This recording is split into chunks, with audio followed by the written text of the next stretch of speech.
গতকালকে রাত্রে আমি রিয়ালাইজ করছি যে না, এটা জীবন হইতে পারে না, আর এটা আমি পারতেছি না নিতে। আসসালামু আলাইকুম, চলে আসলাম নতুন ধামাকা ভিডিও নিয়ে। তো এই যে দেখতে পাচ্ছেন টমেটো আপা কিন্তু কতদিন আগে একটা ভিডিও করছে, কয়েকটা ভিডিও কিন্তু আসছে হয় নাকি অনেক ভালো হয়ে গেছে। তো ওই ভালো হয়ে গেছে, বাংলাদেশের যত ভাই বোন আছে মুসলমান ভাই বোনরা সবাই কিন্তু মনে করছে যে ওই ঠিকই ভালো হয়ে গেছে।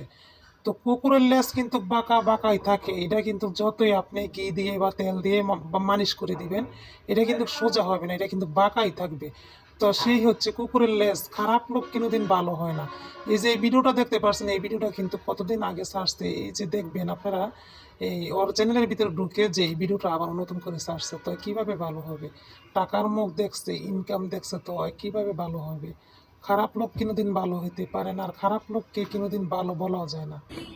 I know, I have no, sorry, I don't know.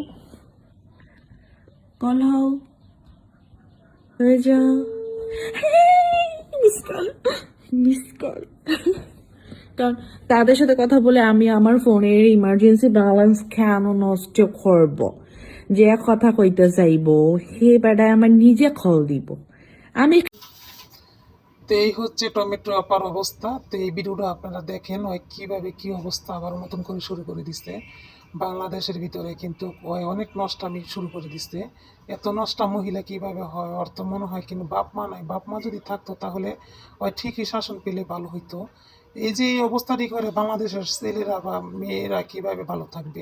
একজনের দেহা দিয়ে কিন্তু আরেকজন ঠিকই খারাপ হয়। আমরা তো মনে করছি যে ওই না, যেভাবে কান্না করতেছে ঠিকই ভালো হয়ে গেছে। ধৈর্য নাই ভিতরে, ঠিক আছে? দাও দাও দাও, কল দাও, কল দাও। আমার মনে হয় ওর স্বামীটা খুবই খারাপ। ওই যদি খারাপ না হইতো তাহলে ওর বউরে এভাবে ভিডিও করতে দেয় কেন? আর ওই কিন্তু স্বামী কিন্তু ওর সামনে আসে না বা ক্যামেরার সামনে আসে না কোনোদিনও। ওর স্বামীকে ওই কিন্তু এখনো দেখাইতে পারে নাই কে।